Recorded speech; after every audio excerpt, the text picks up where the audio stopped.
lakawan ay meron kang daming makikita. May mga tricycle. Andyan si kuya, papunta na dito sa baba, parang galing siya nag-exercise. Ang daming makikita. Pati pa ang sasakyan. Ang aga ni kuya, good morning. Ayan si kuya, guys. Maaga. Tapos diri-diretso ang lakad. Hindi hihinto hanggang makarating sa dulo. Tapos ang dami namang ambon. Abon ang tawag yun, guys. Yung usok. Ayan o. Usok-usok. Excuse. Ang hirap magsalita eh. Tapos sinihingal ka. Tapos ang dami-dami mga aso din. Tignan nyo, guys. Yung mga aso naligaw. Pumunta kasi sila dyan. Oh. Delikado pa masagasaan eh. Kasi magtatakbuhan sa kalsada. Ayun.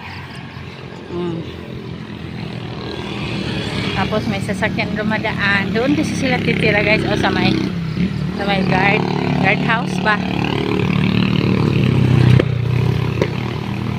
Pinapakain siguro ng guard yan. Kaya dyan sila tumitira. Dyan sila na tatambay. Tambay muna tayo, guys. Hindi ako makahinga. Magsalita. Tapos nakaangat. Diri-diritso ang ating lakad. Yan. Kahit nasa gakahan para marating ang ating exercisean, hindi tayo huminto. Si kuya tumakbo na lang, napapagod sumunod sa akin. Ay, sorry, lapit na. Tapos tatawirin natin ang kalsada kasi para maabot-abot natin dito papuntang taas. At dito ay maraming mga damo.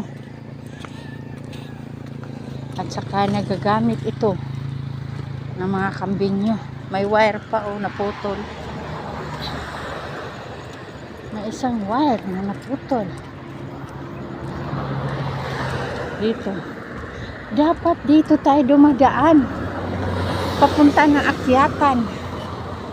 Doon, in kaso mabasa, basa ang mga dahon, mga damog, mga hamog. Kaya hindi tayo doon dadaan. Makati eh. Ang dami pang mga bulaklak ng mga damo. Yung maliliit.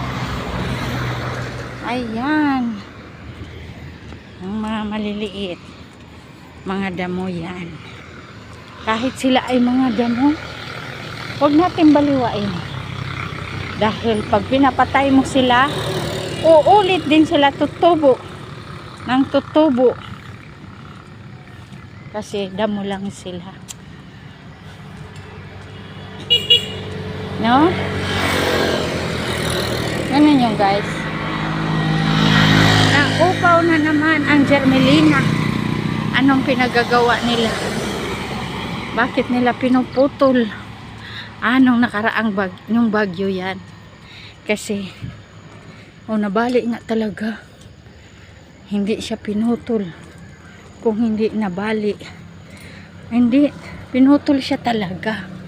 Kasi baka matumba. Dahil sa mga dahon na mapadpad sa hangin na malakas. Kaya pinaghandaan lang nila. Masama ba kung naghahanda ka sa Baguio? Diba? Hindi masama. Lalo na pag i-upload ko to sa YouTube ko channel at sa Facebook. Dahil marami ako matutulungan soon. Kung i-subscribe nyo ako guys, huwag nyong kalimutan din mag-follow, subscribe. Kung gustuhin nyo ang video na to, ay i-share nyo para marami ding makakita sa mga views ko. God bless.